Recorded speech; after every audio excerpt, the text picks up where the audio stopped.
recording early for people who might miss the class. It goes online at 7 o'clock Sunday morning. It stays online until 11. So you don't want to start it any later than, if it's going to take any amount of time, than 9 p.m. on Sunday, because you'll have 2 hours to do it then. You can sign on that late. I don't think anyone's going to need 2 hours for this. There are no surprises. What I tried to do was to select some of the things, first of all, that are really clear in our discussions of Machiavelli, but that are easy for you to go and find in the readings as well. A number of you are going to want to make more productive use of the assigned readings instead of just, paraphrasing what you heard on the video or what you heard me say in class. It's harder to do well in this class if you don't read. The other thing, and I mentioned this, but I'll remind you, is that the way that you approach your studies right now is establishing patterns for how you're going to approach your studies for the rest of your university career and so on.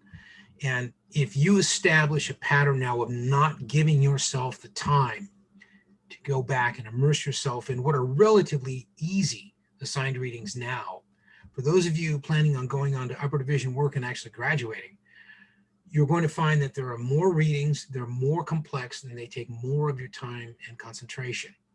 If you haven't acquired that habit, it's going to be very hard for you to advance successfully to upper division coursework. So again, I don't mean to berate you for it. I'm not. I'm just saying if you want to do better, that's how to do it. Okay, you've got to spend some time with the assigned written materials. Okay. Another thing that I want to point out, we're going to review the materials very quickly, but especially after going over the last assignment, there were some patterns that developed in terms of kind of common writing mistakes or areas where writing could be clarified or improved. And what I thought I would do is take a minute and go over some of those, okay, before we actually review Machiavelli, and then I get you out of here. And if this is not a terribly long class, that's fine. It's a review. I just want to make sure that everyone feels like you're ready for this quiz that's coming up on Sunday. I think we've given Machiavelli a pretty fair treatment for an introductory class, of which, little Nikki is only a part, but we'll have an opportunity to review that. What I'd like to do is to, I actually took some things. Now, what I did is sort of, change the names to protect the innocent.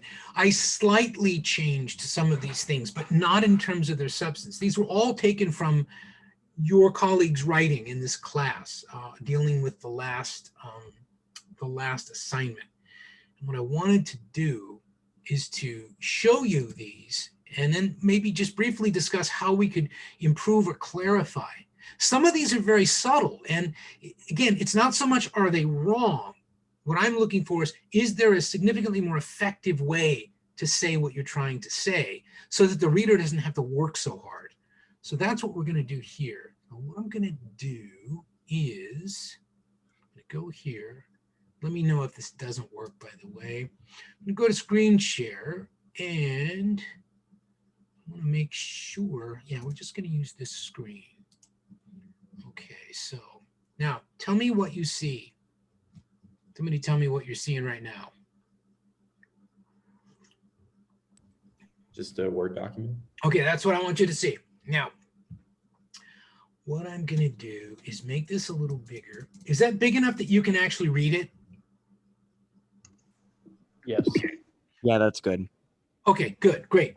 Let's look through these. Now, this first one, on first glance, you might say, well, yeah, I know what you're saying there. What I'm suggesting is there are better ways to say this if you want to underscore the idea that you really understand what you're saying. The first thing that jumped out at me here, and this you'll notice is used more than once in these examples, was all about, okay? First of all, no, Plato was not all about justice. That's incorrect. Plato wrote about a lot of things, and he thought about a lot of things, and they weren't all justice. But what you're doing here is using sort of popular vernacular. You're using kind of speech that would still be considered a little bit slack even in a conversation. but that you could get away with if you were talking with your friends, let's say. So it's also historically and intellectually inaccurate, okay? So the first thing would be, there needs to be a better way to say this, okay? So, I would mark that if I were going through your paper, right? I'd mark that, okay? And how he thought was the best way to bring about justice was to have. Way too many words. What if you just did this? What if you did this? And I'm going to make yellow the things that I want to go away. And watch how easy this is. This is what editing is as opposed to writing. Plato thought the best way to bring about justice was to have a structured society where everyone followed their nature.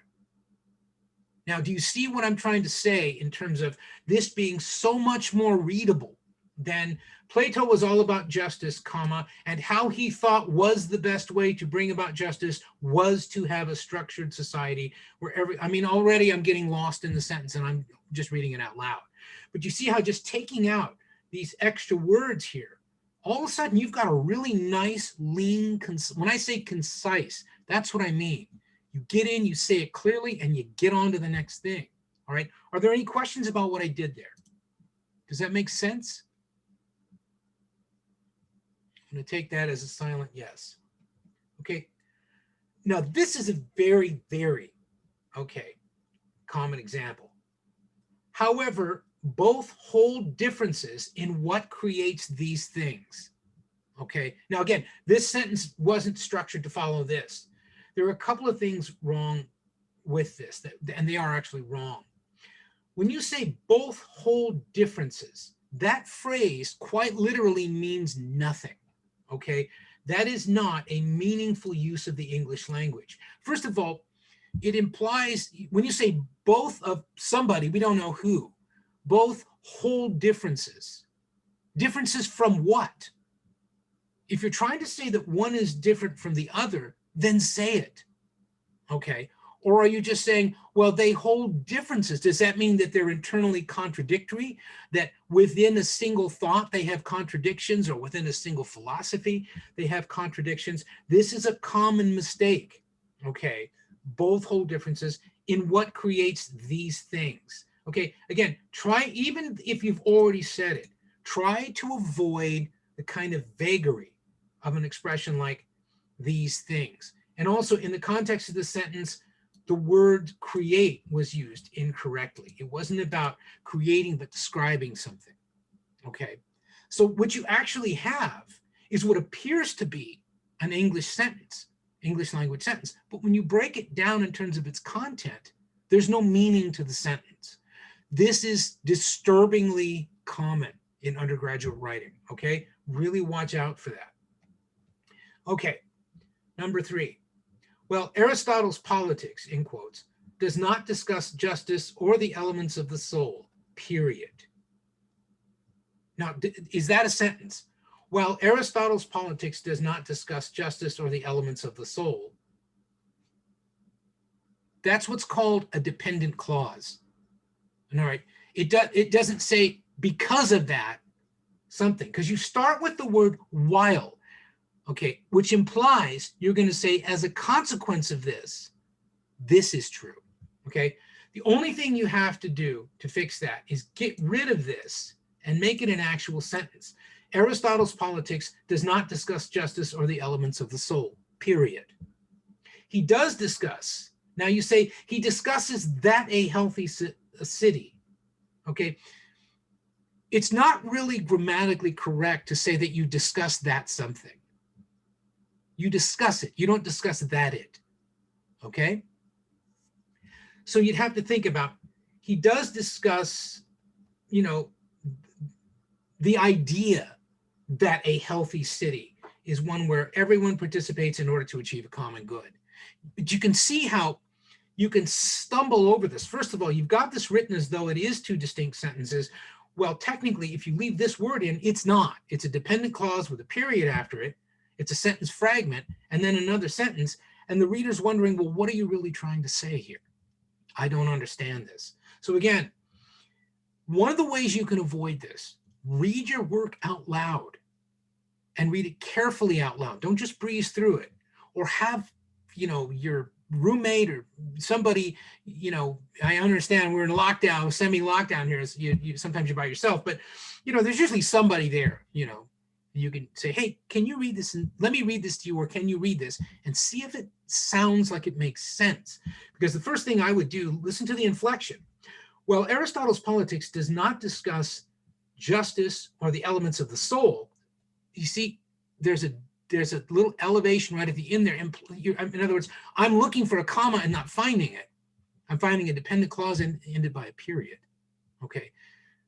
But if you take out the while, all of a sudden magically it fixes it. Also, normally when you cite a book, okay, the book is not called Aristotle's Politics. It's called The Politics. It's by Aristotle. If you are, this is something just to kind of keep in mind. I would never mark this wrong in an assignment, but if you want to get this right, this is how you would cite that as a book, right? You would either underline it, okay? This goes back to the days when we had typewriters that didn't type italics, or since you have access to italics, you'd italicize it. Book titles are always italicized. An article title is in quotes, okay? So far on those first three, are there any questions? Do the changes I'm making there not make sense? Oh, this worries me a lot because I ain't hearing nothing. Okay, this is similar to number 3. Plato and Aristotle have different ideas on how the details of government should be. Somebody tell me a better way to say that. Now you know what I'm trying to do. Somebody fix that sentence for me. First of all, on how, although commonly abused in speech, is not grammatically correct. You don't have ideas on how something, even though we say that. Would a good way to say it be Plato and Aristotle think the government should be ran differently? No, first of all, the government should not be ran. The government should be run. Okay, it's a tense, it's a grammatical issue. But there's still this ideas on how. This expression right here makes you, and I'm not trying to be mean here, but it does. It makes you sound like a middle schooler. I mean, no sophisticated writer is going to write that way. And whether you like it or not, your professors, as I say, I'm trying to prepare you for upper division work. By the time you get to upper division work, no one's going to put up with that because it makes you sound like a little kid. And it doesn't let us understand what you really know because we're distracted by a deficiency in your writing. These things are surprisingly easy to fix. Okay.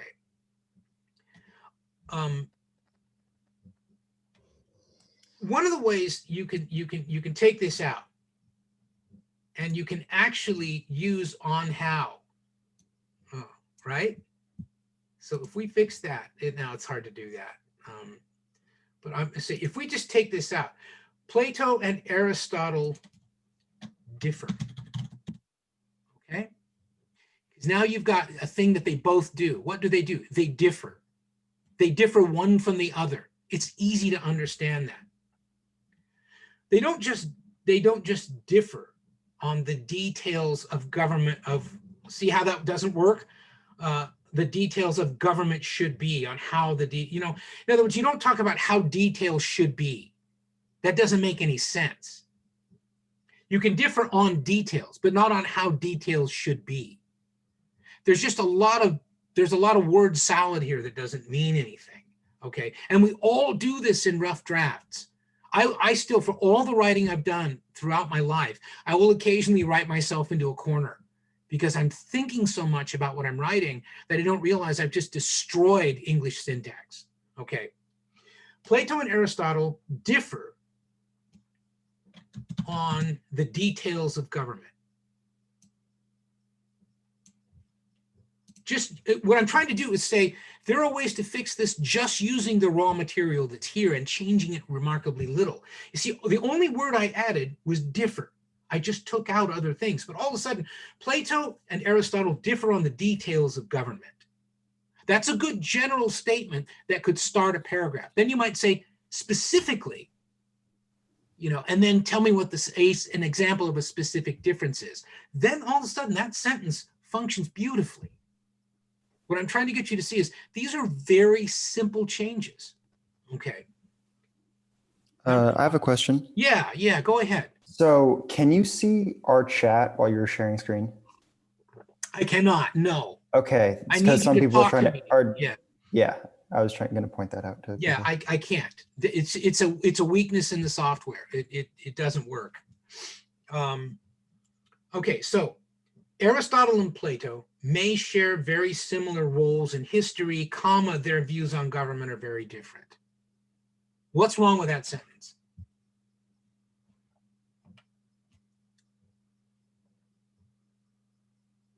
That's what's called a comma splice. Okay, what's happening there is you took something that could be a sentence. Aristotle and Plato may share very similar roles in history. I'm not sure what that means, but it is grammatically a sentence. Their views on government are very different is a separate sentence.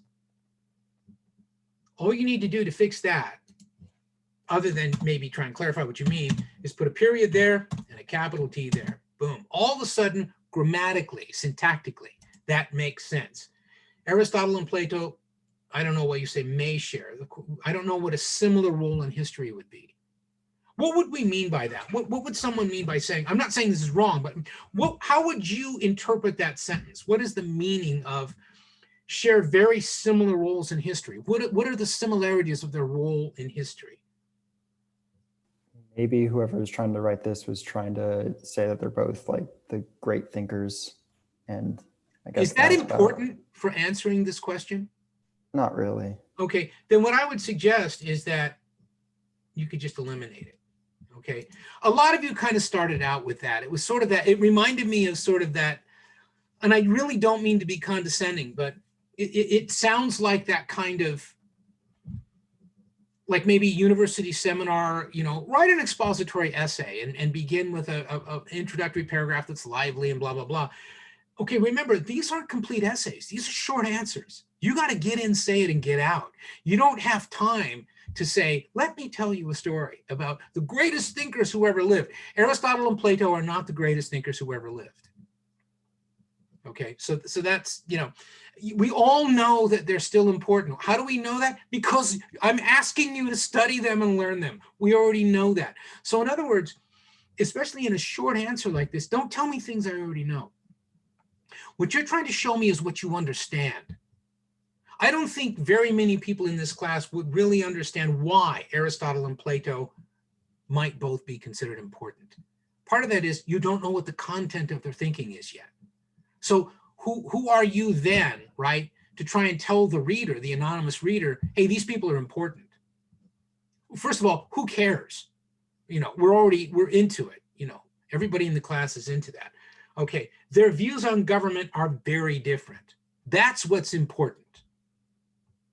Okay, so again, you could make this into two sentences. Neither one of those sentences is structurally incorrect. They're both more or less accurate. In some ways, they do have a similar role, not similar roles. Okay, why do you make them have multiple roles? Okay, so they may share a similar role in history or a similar place in history. But I get the content of it. You see, it's easy for me to understand. I just don't know what it really means, but I can understand the language. But the more important one is their views on government are very different. Okay. But just by getting rid of that comma splice and making those, allowing them to stand alone as distinct sentences, all of a sudden that makes a lot more sense. Okay. We got another all about. Plato was all about societal roles and promoting the greater good in society. You know what? I could just as well tell you, you're completely wrong. What Plato was about was eliminating democracy and allowing wealthy aristocrats to recover control of Athens. That's more historically accurate.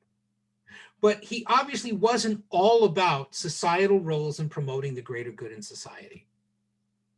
I mean, that might work if you're talking about pop culture or the music you listen to or something like that, but there's no precision in that was all about.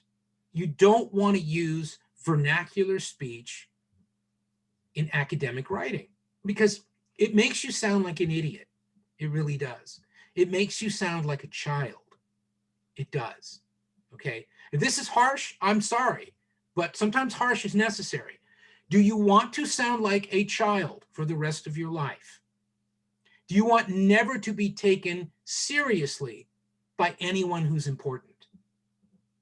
I mean, really, that's what this is about. That's what education's about. Forget about getting a job. You get a job because you have skill. Okay. You don't do this to get a job. You do this because you want to be taken seriously as an adult. Okay. You can't be taken seriously as an adult if you express yourself like an 11-year-old. Okay. There. Now I've said it and you can all hate me. But you know what? It's true. I'm not wrong. Okay. I'm not. You know how I know? Because even though I wrote a lot, when I would speak, before I went to college and began to discipline myself as a speaker, part of which, oddly enough, was doing theater outside of college, I sounded like an idiot. So when I was 18, I sounded like I was 12. When I was 22, I sounded like I was 12. But by the time I was 30, I sounded like I was 60 in terms of, yeah, I've been here, I've seen this, and I can explain it to you. And that was simply because of education and the discipline that imposed, not only on my thinking, but the way that I expressed myself. Okay. And all of a sudden, people started taking me seriously. Okay. It's not coincidental because I sounded more like someone who actually had something to say that wasn't just some guy drunk at a bar trying to make conversation. Okay. I understand, you might think, hey, man, you shouldn't talk to me like that because it's going to traumatize me. If you are traumatized by this, you do not belong in college. None of you are being traumatized by this. Even if you know I'm using your examples, no one else knows this is not trauma. This is good for you. Okay. I'm trying to help. All right. So Plato wasn't all about anything. All right. Get over that. Aristotle's views on politics differ in which a government has different forms. All right. Somebody help a brother out. What do I do with this? Because that right there doesn't mean anything. Differ in which a government has different forms. What does that mean? First of all, does Aristotle differ with someone else? Or does Aristotle have different ideas about different forms of government? How do I know? Does the writer help me understand the writer's thinking here? I'm going to say no. No. How can I fix it?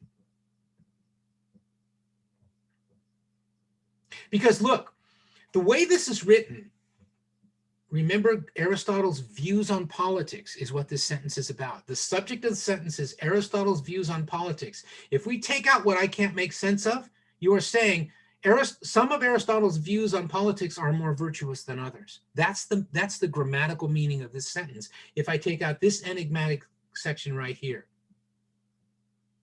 and this, if I take all this out, somebody help me. How do I fix this? How do I make this into something that demonstrates to me, so that I can tell you, here's what I understand about Aristotle's views on politics.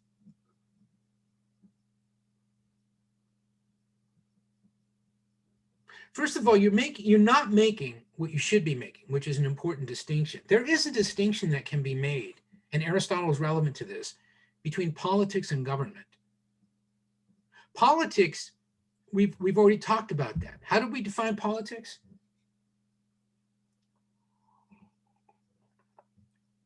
In this class, in the first 2 weeks? The act of public decision making? The process. Process. Through which public decisions are made about who gets what, when, and how. That's a public process. That involves us too. Last time I checked, nobody here is in government. Okay. Government is a specific institutional creation that's part of politics. But much of politics doesn't have anything to do with government. For example, all the differences between the political parties. Okay. Those two parties are private organizations. They're not government. The Republicans and Democrats are not government, but they are clearly political organizations. Okay. So I don't know if you're talking about his views on politics with respect to the political nature of human beings, or politics as, you know, sort of the highest manifestation of human existence, or I don't know what you're talking about there, because then you start talking about government. And we know that he had these 6 types of government, the 3 ideal forms, and then the corrupt forms. But I'm not sure what this sentence is talking about. Okay, so when you're writing, make sure, okay, that you are saying what you want to say. Okay, the last one, classic example. This was a standalone sentence, thus creating a stable and balanced government. What does that mean? First of all, by judging by that brilliant sentence, what created a stable and balanced government? Thus didn't create anything. That's not the function of thus. That is a dependent clause. That's not a complete sentence. There were a number of these, you know, throughout most of the essays. It's a common mistake where you do not write incomplete sentences, okay? Now, let's get rid of that because it's no fun. But, you know, I don't know honestly if there is just a happy, friendly, gentle way to do this all the time. Sometimes it is useful to compel yourself to look in the intellectual mirror and ask yourself, am I expressing myself with anything like integrity or coherence? Okay, am I really making sense? We all do this. There are a number of times you'll see me in class, you see me do it. You may not have realized it. Where I'll start to explain something and you'll see me, I'll put it in reverse, back up and start again, because I'll realize I'm not making this clear. And that's why I will ask you, when I make a statement, I'll say, does that make sense? Okay, that's not just a chance for me to catch my breath. I want to know, did I do a good enough job of explaining that, or do I need to find a better way to explain it? Because one of the things that we know, you really learn this in school, we tend to learn in somewhat different ways.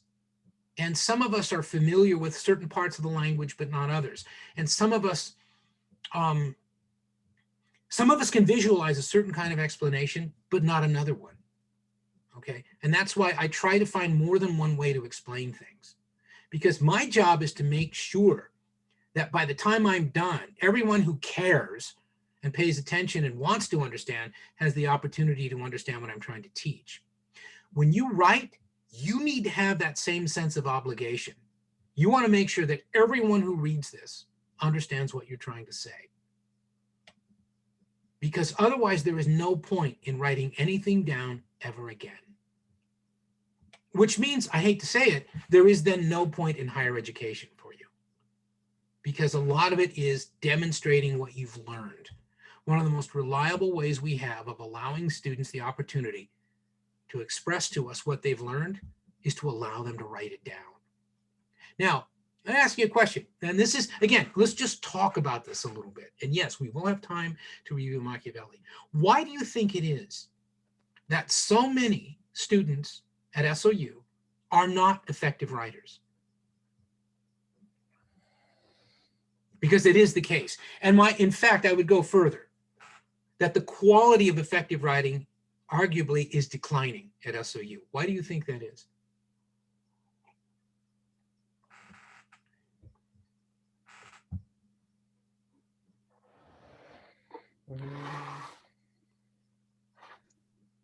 I'm not really sure why like SOU, but I feel like maybe it starts in high school, really. Like that's how I learned to write better, was from my teachers in high school, because I actually cared about my writing and they prepared me for college writing. Mm-hmm.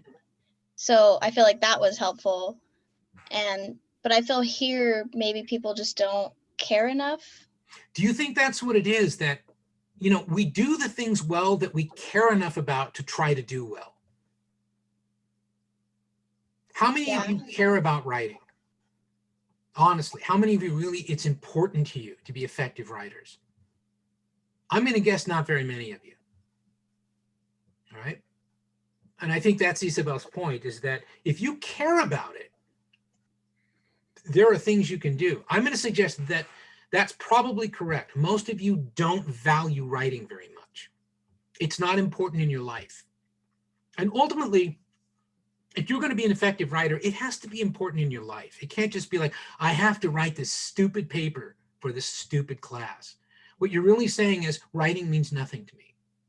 I don't care about it. Then it begs the question, why wouldn't, for a university student, why would a university student not care about writing?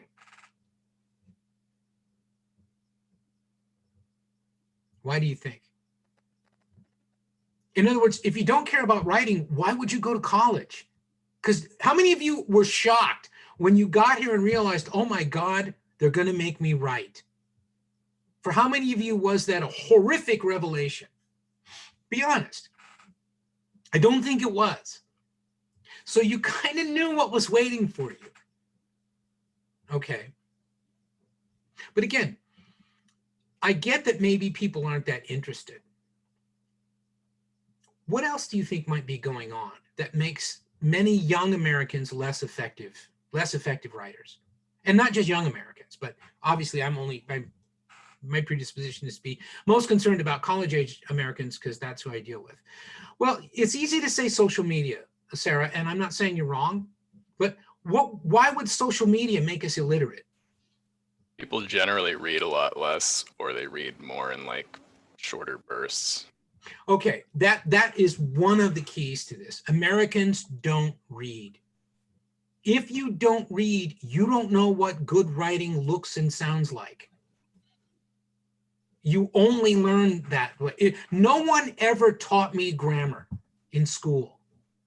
I don't know how that happened, but no one ever really, after about third or fourth grade, so I knew kind of what, I knew what a sentence was supposed to sound like and what it was supposed to look like. But my teachers didn't teach me that. It was because I read like a demon. I loved reading and I loved writing, okay? Most of you aren't that kind of animal, okay? But here's what we know. Most Americans, including college-age Americans, will not on average read one book to completion in a given year, not one. They might read fragments of things, or as Owen suggested, they might read little short bursts of things, say, not so much even social media, but just in terms of anything. So, most of you are not comfortable sitting down and reading anything more than about 200 words. That becomes too much for you. I mean, from studies, most of you on average as a generation, okay. Then how do you communicate? If you can't write, how do you let people know what's in your head?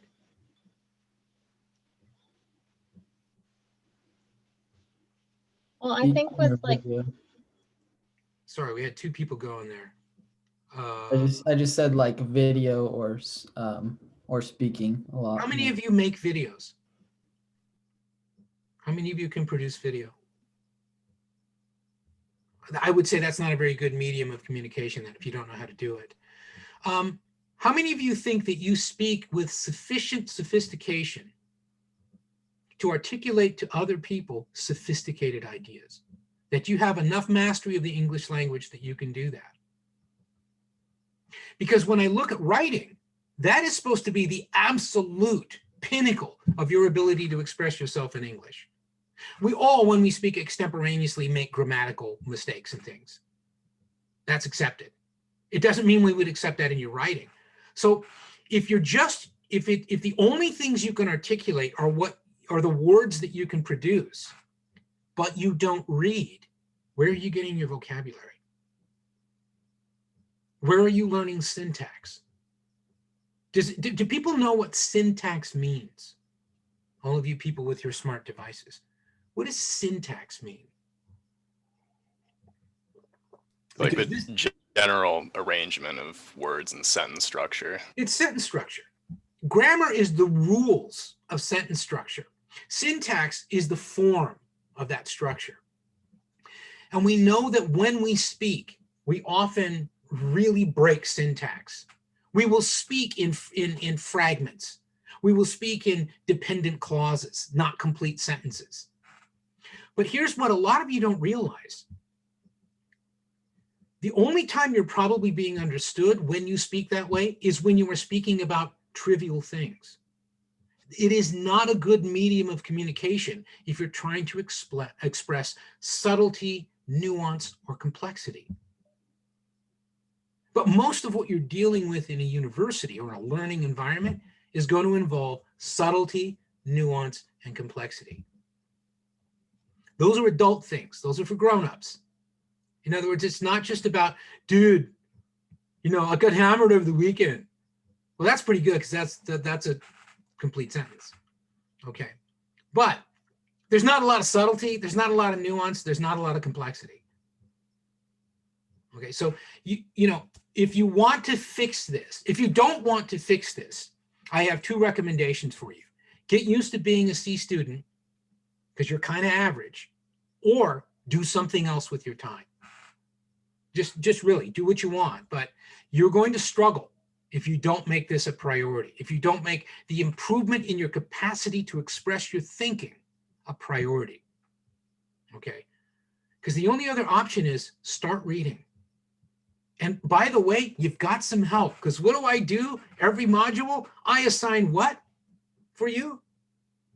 For your edification? Reading. I mean, it's strange. It's almost like it was intended to be that way and wasn't just a coincidence. I'm always going to learn more by reading than I am from my friends, always. There's never an exception to that.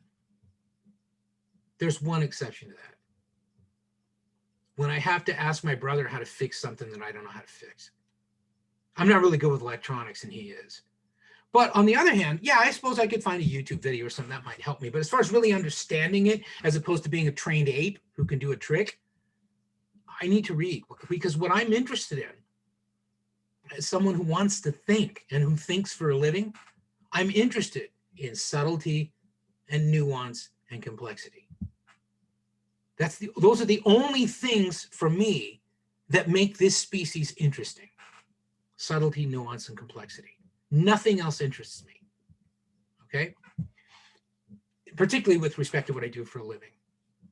You don't have to be that radical about it to be able to realize I have to find better ways to express myself. I'm tired of sounding like, you know, a 14-year-old. I want to be taken seriously as an adult. I mean, it's funny because so many of you I will hear, usually when we're in meetings and stuff, you get really frustrated and you say, you know, I don't like, you know, older people they always treat me like an idiot. Yeah, you know why? Because you sound like one. If I talk that way, you're going to think that old fool doesn't know what he's doing. Right? I mean, I spent a lot of time, more than I should have, kind of functionally on the streets, okay, as a kid. I wasn't like a good student. I really wasn't. I'm first to admit it, not terribly proud of it. And I learned a lot of bad habits from hanging out, you know, with my buddies instead of like reading and studying and doing that, you know.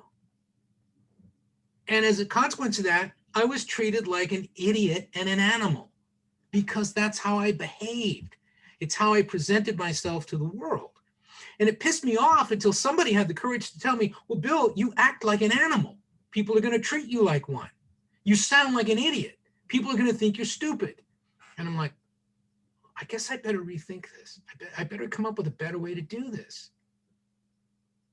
Oh, now Sarah, do you really take your cues from the president when it's Donald Trump? Does anybody really with a full functioning mechanism want to take their cues on how to articulate their subtlety, nuance, and complexity from a guy who has absolutely no sense of either subtlety, nuance, or complexity? And Sarah, I'm not making fun of you. I'm just saying, I hear that a lot, but it's like, I mean, really?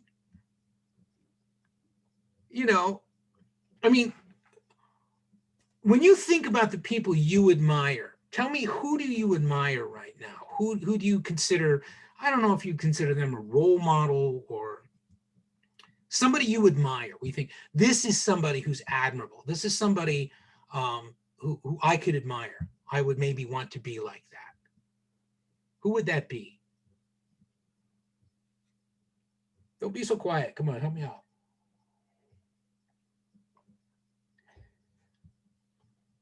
So can I assume from that that you admire no one? I didn't ask you if you had heroes. That's dorky. We've already destroyed the word hero in the United States. But who do you admire? Who do you look at and say, that person right there is someone admirable for this generation or for this time, either in America or in the world? For me, it's a guy, I don't know if you heard of him, Charlie Kirk. I don't think so. Help me out. He's a political commentator. Well, yeah, but they're a penny a pound. What does he do? What kind of political commentator? He runs an organization called Turning Point USA. It's a student youth organization. Okay. Why would he be admirable? Why would you admire him?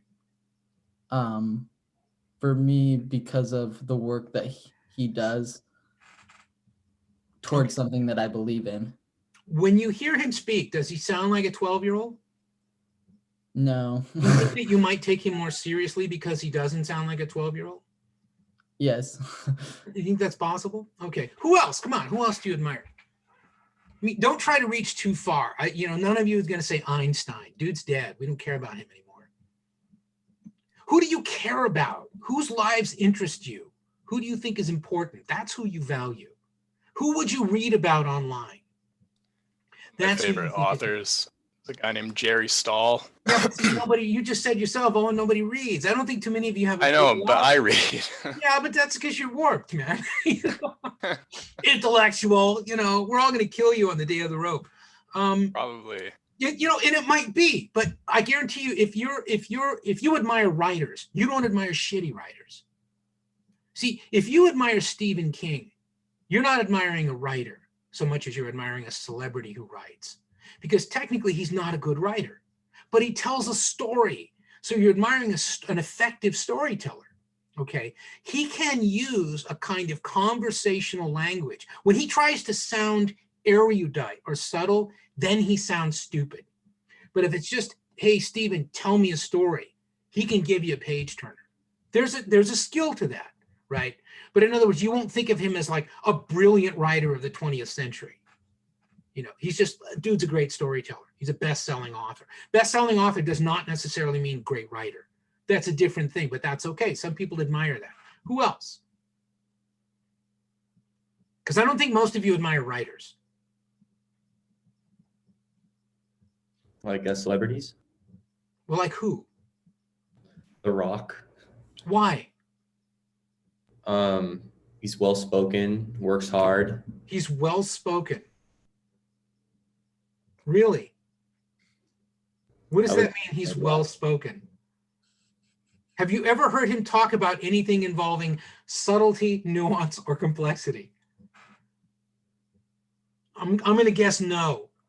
He's not an idiot. I'm not saying he's stupid, but he doesn't jump out at me as someone who's peculiarly erudite, who really understands the world and can articulate that understanding for people. He sounds like a celebrity. He's into himself, right? He's into making money. He's into making movies. He'll make any kind of movie anywhere because he can make money. That's cool. All right. So he's a celebrity. Who else? Morgan Freeman. Morgan Freeman, who also has been Me Too'd. We got to be careful about Morgan. Clearly, Morgan got some issues, but why would you admire Morgan Freeman? I just have heard some interviews with him and that have been very thought-provoking. Okay. For my life. He is a trained speaker. As an actor, he is trained to sound smart. Not that he's stupid, he's not, but I mean, that's one of the advantages. When you hear Morgan Freeman, part of it is that voice, let's be honest, but also he doesn't sound like an idiot. He sounds like a bright guy. He sounds like a guy who's got some things to say. I would suggest he's also got some personal issues, but that's another discussion. But so far, what I'm hearing from you is celebrities,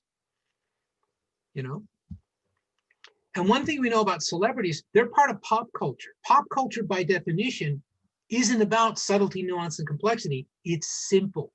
If it wasn't simple, it wouldn't be marketable. If it wasn't marketable, it wouldn't make money and it wouldn't create celebrities. Celebrities are not obscure people who toil in solitude.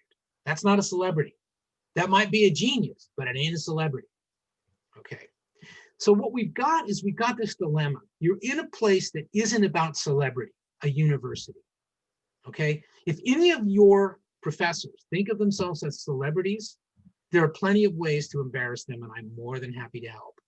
Okay. That their job isn't to be famous or decorative or clever. Their job is to help you understand the world. Okay. That is a valuable thing. That is not valued necessarily by Americans, but it's intrinsically valuable. Understanding the world will do you no harm. It will probably do you a lot of good. Okay.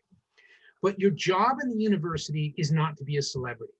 Your job in the university is not to be cute or decorative. Your job in the university is to acquire some understanding of the world and then be able to express that understanding of the world in a way that it can inform other people. Education carries an obligation. It's not just about you. It isn't. In fact, it's only marginally about you. You become more valuable as a human being if you're more educated because you are of more value to more people. The more you understand of the world, the more useful you are. And that, for me, has always been a motivation. I want to be useful, right? I don't want to just like get stuff. I want to be useful. I don't want to be a waste of space.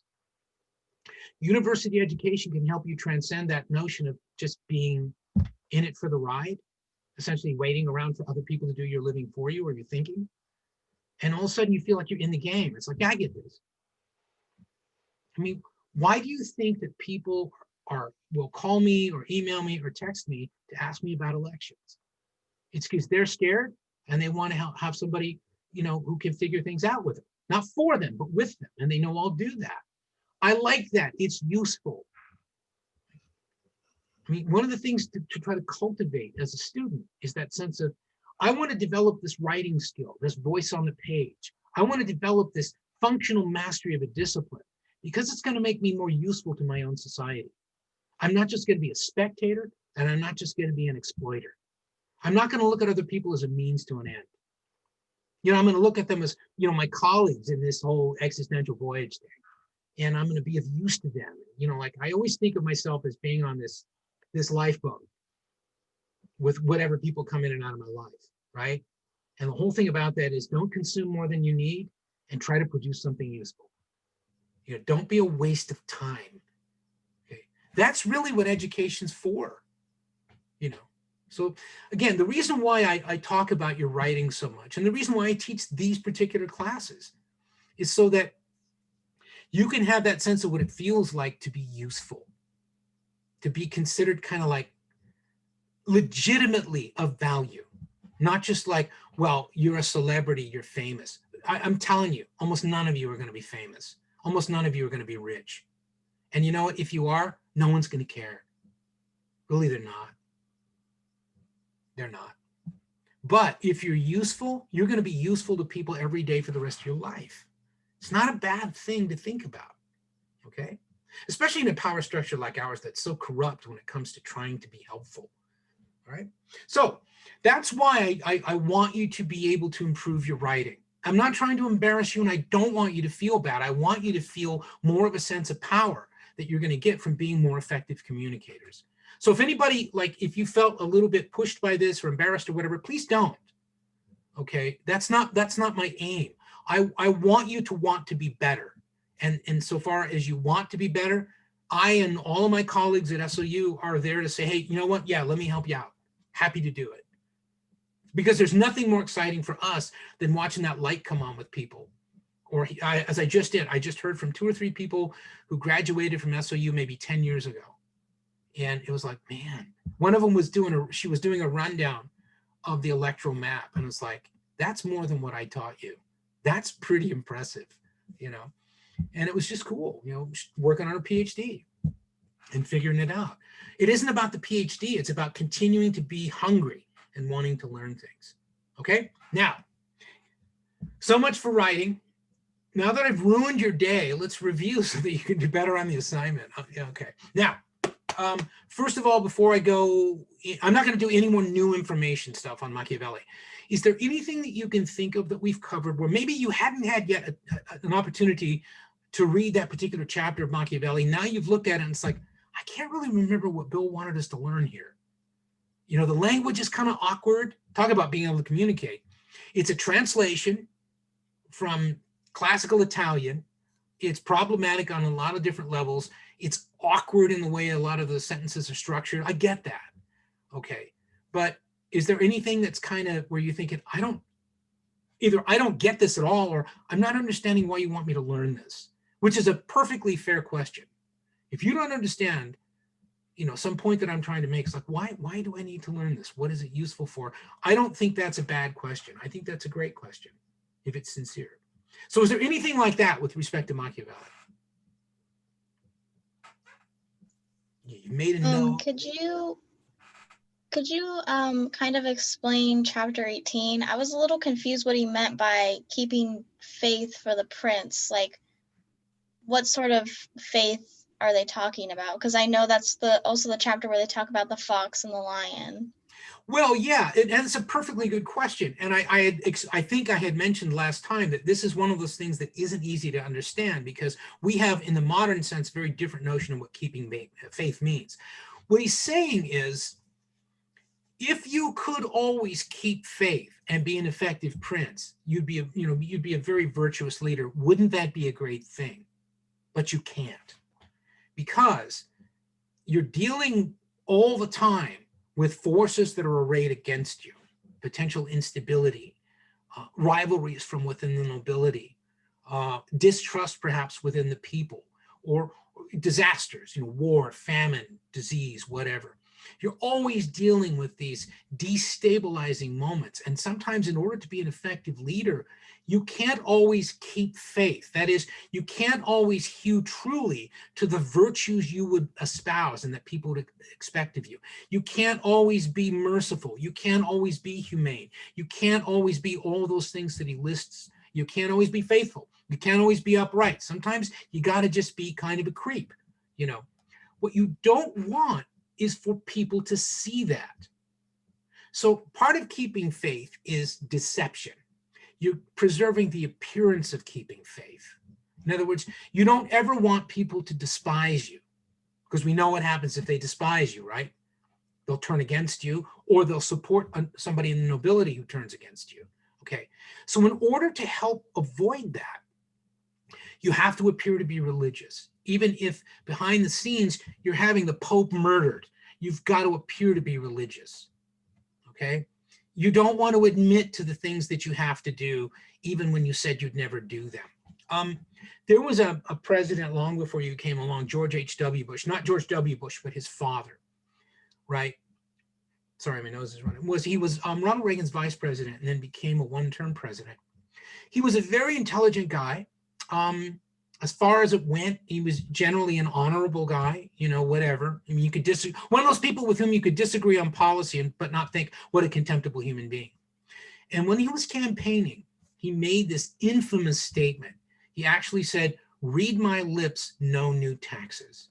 And that was a core principle of the Republican Party at that time, right? Read my lips, no new taxes. Only to find out that there was this nagging recession. And we were running up government debt, and we were running into these problems and everything else. And over time, partly because of the expenses of the social welfare system, he was compelled to raise taxes. He had to make a deal with a democratically controlled Congress. And so, because he visibly betrayed a trust in a lot of people's minds that undermined, his legitimacy, because he appeared not to be keeping faith. He did not do a very good job of explaining it. He did not do a very good job of obscuring it, because there's a lot of, attention that's placed on the president in contemporary media, right? Even before, kind of the social networking age and all that. This is really pre-internet. And so, he lost the presidential election, and that's clearly one of the reasons why, because he also lost the support of some Republicans, many of whom then went and voted for Ross Perot, okay, instead of George H.W. Bush. What a Machiavellian would say was, you failed, and therefore you lost the principality, right? Because people could see your infidelity. They could see you being unfaithful. You must deceive them. You must use deception to try to convince them. If, for example, he had done what Ronald Reagan sometimes did and said, look, I don't want to do this, but the Democrats they just won't give in. They just won't stop. It's the Democrats. But he didn't do that. Partly he didn't do that because he was a fairly honorable man, and he knew that it was something that needed to be done. It doesn't matter. That Machiavelli would say, that's not what the people want to hear. They want to hear that you are an infallible leader. But more importantly, they want to see it. They don't want to see you make mistakes, okay? They don't want to see that. They didn't want to see Richard Nixon, breaking down in the Oval Office and talking to the paintings and looking at Henry Kissinger and saying, pointing to a picture of John Kennedy and saying, when the American people, when they think of a president, that's what they think of. And when they think of themselves, they think of me. Because he knew that the American people despised him by then. He knew, okay? He was a failed Machiavellian. That's part of it. Does that part of it make sense? It's all about appearance. Yeah, that makes sense. Okay, the other part of that is much more than appearance, but it really applies primarily to your dealings with the nobility. Now, the contemporary nobility right now, that would be like dealing with Mitch McConnell, right? Or dealing with Nancy Pelosi, or dealing with, some prominent news anchor, or anybody who's got potential leverage over you. You've got to approach them in a different way because they're waiting. They're laying snares for you, and the wolves are circling, and there's these snares and traps, and there are these wolves, and you've got to do something about that. Okay, this isn't the people who only see you from a great distance. This is the people who aspire to bring you down, and they see you close up and they know your weaknesses. So what you have to do is have this dual animal nature. You have to have, as Owen pointed out in last class, the cunning of the fox to be able to see those traps and snares. I see what you're trying to do. You're not going to catch me doing that. Okay, George H.W. Bush didn't realize he'd set a snare for himself when he said no new taxes because of the way he said it. Okay, but that's not enough. That's going to help you to a certain degree. You're not going to let yourself be cornered. You're not going to let yourself be revealed by your own mistakes. But in addition to that, you got to scare away the wolves. You got to scare away the people who are just trying to hound you out of power. And the way you do that is to be a lion. You have to be bold and strong and assertive. But and this is in the video, by the way, I would suggest before you do the assignment, please watch the video. I designed that video to be a review for the assignment when I first wrote the class, okay? It's a dual nature. The lion can scare away the wolves. The fox can detect the traps and snares, the conspiracies that the cunning adversary is laying to trap you, okay? But that's primarily the nobility. As far as the people are concerned, keep them at a great remove. Always appear to be what you know they want to see. Don't denigrate religion. Don't admit to being a liar or otherwise being unfaithful. Don't be cavalier about imposing punishment. Appear to be merciful. I'm doing this to protect you. These people are bad. It's why so many times in history, including right now, when there are people who are protesting or demonstrating, they're commonly branded as terrorists and traitors and enemies of the state. Because if you can establish that image, people will want you to exterminate them. Lock them up, kill them. Okay? If you can't do that, then what you do is you can ennoble them. If you can't demonize them and their actions seem to contain virtue, that's going to undermine you. You have to be aware of that. See, that's a trap that you can lay for yourself. If you're not able to control the narrative as the prince and compel people to see what you need them to see, that's a weakness. So Machiavelli is saying ultimately that will undo you. Does that help? Yeah, that helps. Okay, That good. helps a lot, actually. Okay. Thank you. Anything else? So that notion of the dual nature and keeping faith and all that, yes, that will be one of the things you need to be thinking about. What else? Remember what about whether it's better to have the support of the nobility or the people? Which one is it? In a civil People. principality. The people, right? People. Yeah, Ross, why? Because the people, I don't know, don't see you as their equal, and they only want to not be oppressed. Mm-hmm. Now, the nobility wants to oppress, and they want to replace you. Do you see how that might relate to the fox and the lion? In other words, the people don't want to see you closely. They just want not to be oppressed. And so if they support you, that's easier to manage. That's much easier to manage. The nobility see you up close. They know what you really are. So you've got to be both more cunning and more bold and aggressive with them than you ever should need to be with the people. So if you want a solid base of legitimate authority, using contemporary parlance for a Machiavellian idea, in a civil principality, a principality under law, you want the devotion of the people. You want the loyalty of the people. Now, do you expect them to love you? Can you control whether or not they love you, according to Machiavelli? The easy answer, no, you cannot. Because they decide when they're going to withhold their love for you, which is going to be when what you want is going to cost them something. Suddenly they're not going to love you anymore. Again, this is covered in the video.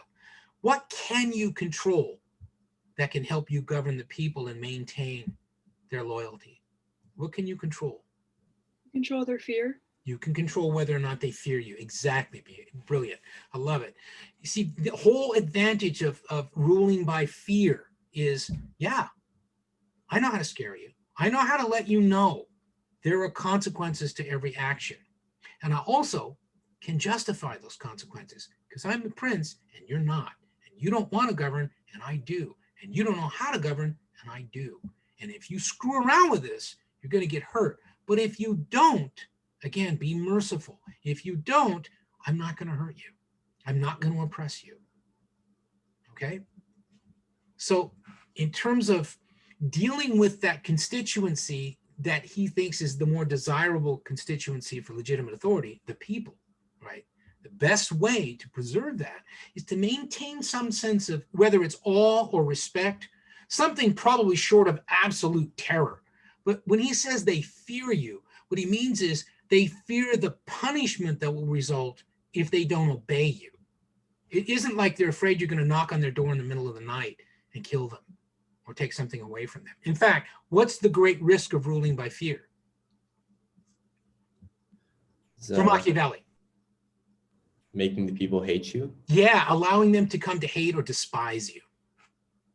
And when are they most likely to do that? Think about the thing they don't want.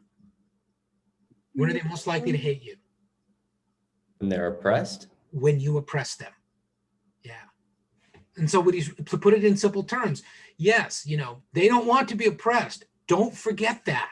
They want to be governed. They want to be ruled. And you're going to do that. And part of that is involving fear. Come on, you follow these rules or there will be punishment, right? But the only time I'm going to punish you or take anything away from you is you break the rules. I'm not going to do it simply because I want something and I can only get it from you, therefore I'm going to take it from you. This is why he warns against being excessively liberal with money and trying to buy people's love and loyalty. Sooner or later, you're going to impoverish yourself or the principality, and then you're going to have to take things from the people. And sooner or later, they're going to see that as oppression and they're going to hate you. Think back to George H.W. Bush in the modern sense. I'm not going to tax you. That is, I'm not going to oppress you with new taxes right up to the point where I do. And you see how that's a Machiavellian failure? I'm not making fun of George H.W. Bush. Please don't misunderstand. I'm just saying these are the things that will cost you politically, and that really did cost him politically. Jimmy Carter, for all that he made, one of his most important statements in his early presidency was, "I will not lie to you." Well, he never really lied that much. As presidents go, he didn't lie to us. But he also wasn't very, very effective at governing. When he made this famous or infamous speech toward when he was mired in the midst of, a simultaneous, energy crisis, stagflation, simultaneous high unemployment and high inflation, couldn't get the economy running again. We were paying for all the things that Vietnam had cost us. In other words, he described it as a malaise in the country. A lot of people heard that speech that he gave as being a desperate call for help, which a leader never wants to be seen to make. It's not really fair. Most of what he said in that speech was absolutely accurate. Some of it was kind of prescient. I mean, he was saying at that time, we're at a crossroads as a people. We're going to decide to go one of two ways. We're either going to find ways to pull together as a people and solve these problems, or we're going to pursue self-interest and ignore everyone around us. He wasn't wrong, but it wasn't what people wanted to hear. And so there again, they would say, you showed weakness. You didn't appear to be upright and formidable and faithful. Not only were you neither effective as fox or lion, you just looked weak to the people. And he lost the confidence of the people, and he lost the election to a former movie star who, in fairness, had also been a two-term governor of California. Okay? He failed as a Machiavellian. Okay? Again, I have a lot of admiration for Jimmy Carter as a human being, but not as a president. Again, looking at it dispassionately in a Machiavellian sense. Okay? If you understand those things we just talked about, and you can bring, your whatever, 20, 22, 19-year-old mind to bear on this instead of your middle school mind, and really write with purpose, you'll do fine. If I were you, even though you have access to the Machiavelli writings and everything, you are under a time constraint. If I were you, I would think, based on that review, what's Hughes most likely to throw at us? Let me make some notes about that. And let me write out some complete sentences. And let me think through this before I even log on to that quiz. In fact, you know what? Let me do it later on today or tomorrow and make those notes. And then I'm going to let them sit. And then sometime around Saturday, not Saturday, it's Halloween, sometime around Sunday morning, right? I'm going to look at those notes one more time and think, is this what's probably on that quiz? Then and only then am I going to log on, because you might even find that you can almost cut and paste your writing from your notes and the thinking that you do before the quiz. Okay, I would do it that way. Does that make sense? Some of you are looking at me kind of sideways and I can't tell. It's not intended to be a trivial quiz, but it's really not intended to be a brain buster. I think most of you do understand Machiavelli. There's a more modern feel to it, for one thing. All right. Other than that, any other questions, concerns, anything else? Just a reminder, getting a little bit ahead of ourselves. This has changed from the original schedule. Some of you have already been notified of this. Wednesday, I think it's November 11th, is Veterans Day. We will not meet. There will be no class. That has now been declared something it typically is not, which is a holiday. I think it's a furlough day, but I'm not sure. If it's a furlough day, it means I also can't meet with you. That's part of the collective bargaining agreement. It's why during Thanksgiving week, I will not be able to meet with you. Okay? Those are furlough days. The Monday, Tuesday, and Wednesday are furlough days. We don't get paid for those. And part of the contract is because I don't get paid, I'm not allowed to work with you. It's crappy, but technically, that's what that means. Now, if I see an email, am I going to refuse to respond to it? Let's see, I'm being recorded right now. Of course I am, because that's what the administration tells me to do. You know how important I think that is, right? I mean, you know me by now. We're in week 6 here. There's one thing Bill knows, it's how to take orders. and do what he's told to do. We know that about Bill, right? Don't despair. I would just say, you know, I am under a certain scrutiny, like everybody is. And, you know, we have to sort of follow the letter of the law because, as you know, I value nothing more than that. Do what thou must do. All right. But I'm not going to leave you hanging on stuff. Don't worry about that. We'll figure out a way to do it even with days off and stuff. Any other questions? Again, do consider that idea of kind of prefabricating responses before you look at the quiz. It's going to make you feel a little more confident, if nothing else. All right. I can't tell you what's on the quiz. It's not fair, but I've just told you what's on the quiz in this review. All right. Then I will see you, I guess, on Monday. Anybody got to do anything for Halloween? It's kind of a weird thing to do right now. We can't, you know, we don't have a lot of options. No. So usually people have all kinds of cool, yeah, sleep. Yeah, jeez. That's a drag. And it's on a Saturday too. You know, well, that's even worse. I don't know what's worse, sleeping or working. Sleeping, of course, is better all the time. All right. Well, that's going to be drag. You know, how many of you are going to get in a costume anyway? Just do it. It's healthy. Get in a costume, eat a candy bar, have a beer. You'll feel better. You know, have a Zoom Halloween with your friends, and you can have a costume show. Whatever. I don't know. It's hopeless. Stupid COVID. All right. I'll see you on Monday. Have a good weekend. Good luck on the quiz. Thank you.